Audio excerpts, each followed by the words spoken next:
I grew up one of those people who never really got much attention around Valentine's Day. This used to bother me, but then something seriously creepy happened one year that made me change my mind about getting any kind of attention on that day at all. At the time, I was working in this coffee shop in the town I lived in. I could walk there from my apartment in about 20 minutes, so unless the weather was bad or I was in a rush, I did this rather than driving there, since it could be difficult to find parking. On the morning in question, which also happened to be Valentine's Day, my boss asked me to pick up some decorations and balloons for the store first, so I had to take my car.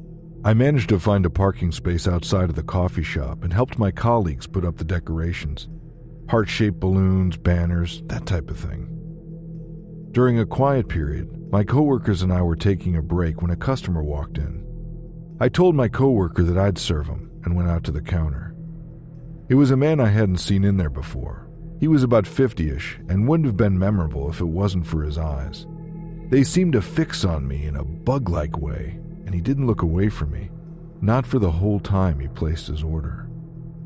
As I poured his coffee, he pointed at one of the balloons without looking at it, and in a quiet voice asked, "Did your boyfriend get you that?"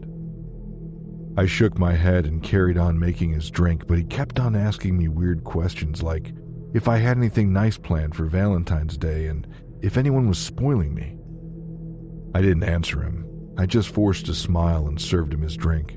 He continued to just stare at me, even though another customer had now come in and was waiting to be served. I didn't want to be rude, but he had his drink, and I didn't know why he wasn't leaving, so I politely asked him if there was anything else he would like. He gave me a creepy smirk and in a whisper said, "Oh, I see you're single." Then he finally took his bug-eyed stare off me and carried his drink over to a table by the window. I was aware of him looking at me the entire time he was there. It was so intense that my coworker noticed and warned me that she thought he was a creep. I went into the back kitchen to get more milk, and when I came out, the staring guy was gone.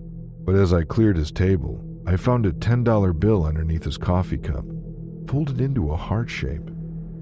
It gave me the creeps, but I tried convincing myself that, given the day, he probably thought he was being friendly rather than creepy.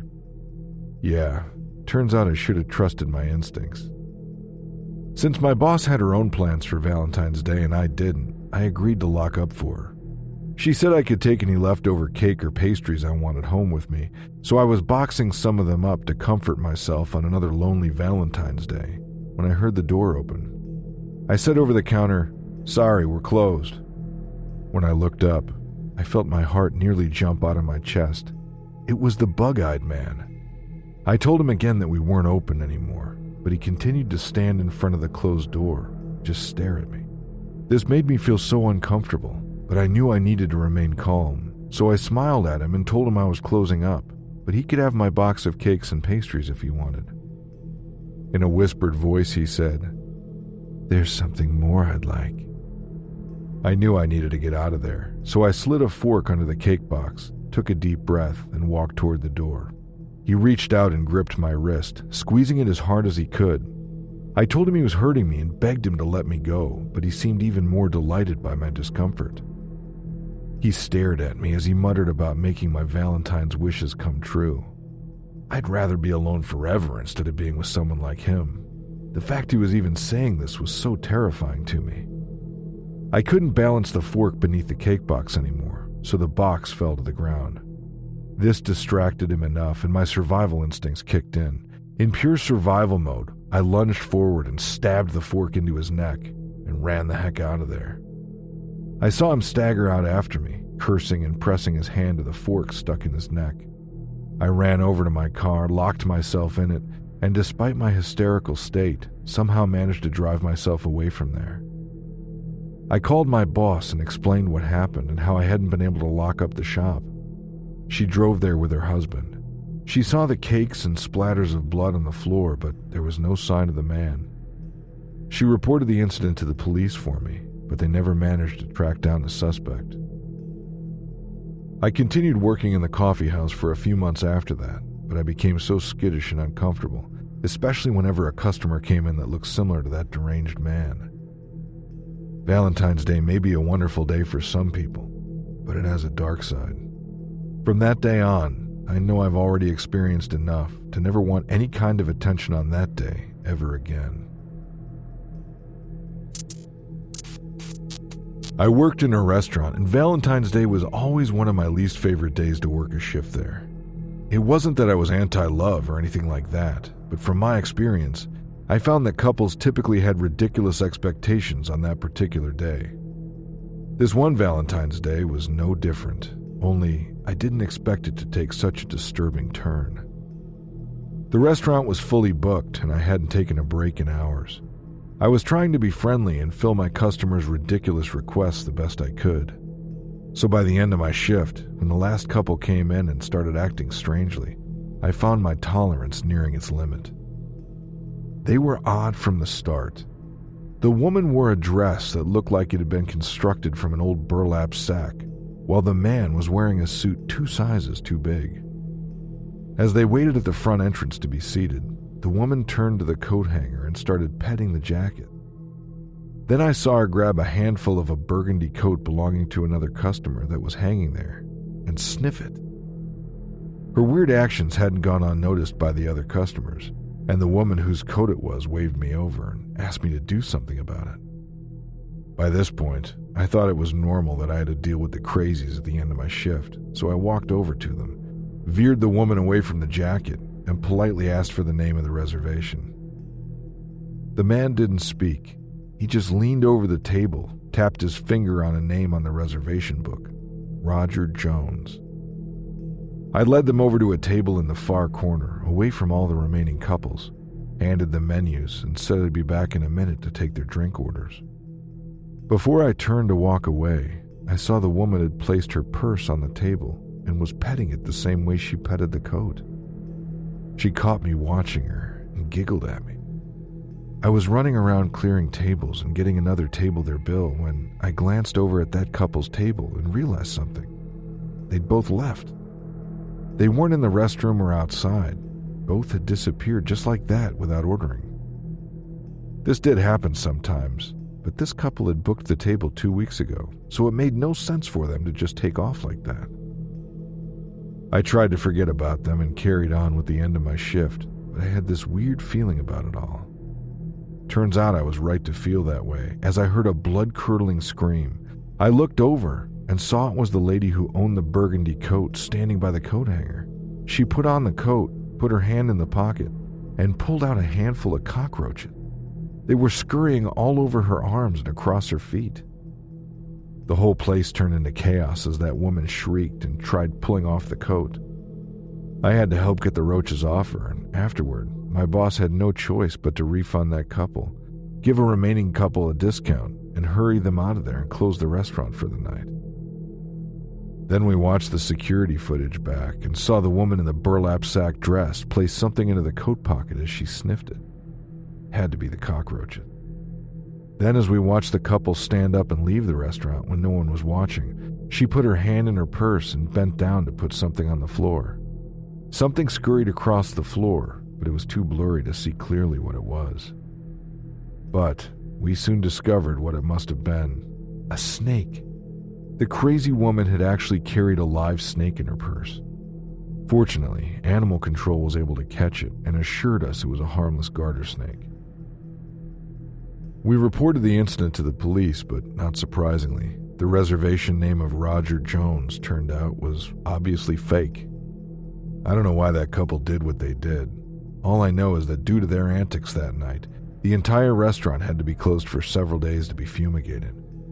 The restaurant's reputation took a hit for the next few months, and the owners took a hit financially, and it took them months to finally recover from that incident.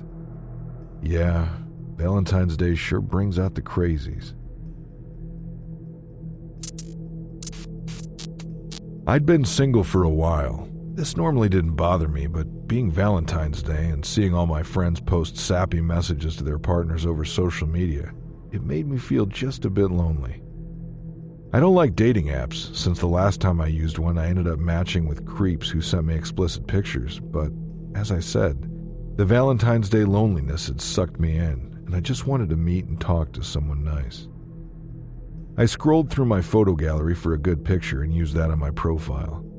I kept my info page brief and started flipping through the possible matches. I actually grew bored of this pretty quickly and gave up on it, choosing to watch a horror movie instead. Anything to take my mind off my current single status. It was a couple hours later when my phone buzzed. I had a match with this guy named Ralph. He was close in age to me, lived close by, and looked attractive. But before I had a chance to put my phone down, he messaged me saying hey and asking what I was up to on Cupid's Day. We started a conversation and he seemed pleasant enough to talk to. Then, out of the blue, he asked me to go meet him at a bar downtown. It was 11 p.m. and I didn't feel like rushing to get ready to drive out to meet him. It all seemed a bit intense and rushed, so I declined the rest of his messages and continued watching the horror movie. Only, my phone kept on buzzing. It was a string of messages from him pleading with me to go meet him.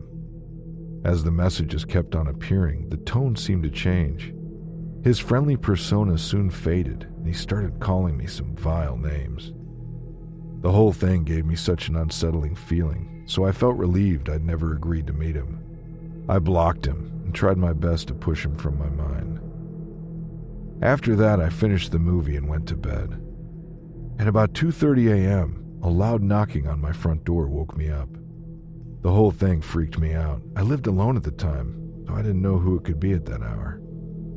My bedroom window looked out onto the street, so I peered through the blind and saw a car parked in front of my house.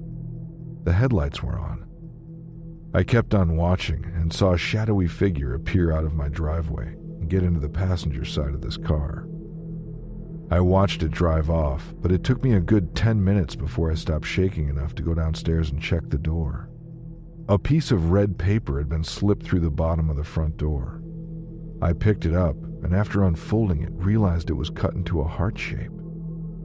On it was the message, "Too bad you wouldn't be my Valentine," and the initial R. I felt so terrified, I ended up driving to my sister's place and sleeping on her couch. I just didn't want to be alone in my house, not when that had happened. It was signed R. Didn't that mean it was Ralph? If it was, I really didn't understand how he knew my address. I stepped up my security, including getting a doorbell camera. It's the only way I could feel safe in my own home after that. I heard nothing from this Ralph again, so I figured it must have been a one-off. Boy, how I was wrong about that. The next year, Valentine's Day came around, and by this point, I was in a new relationship, and we went out that evening. We were in a restaurant when my phone beeped. It was the doorbell cam notification. Someone was at my front door.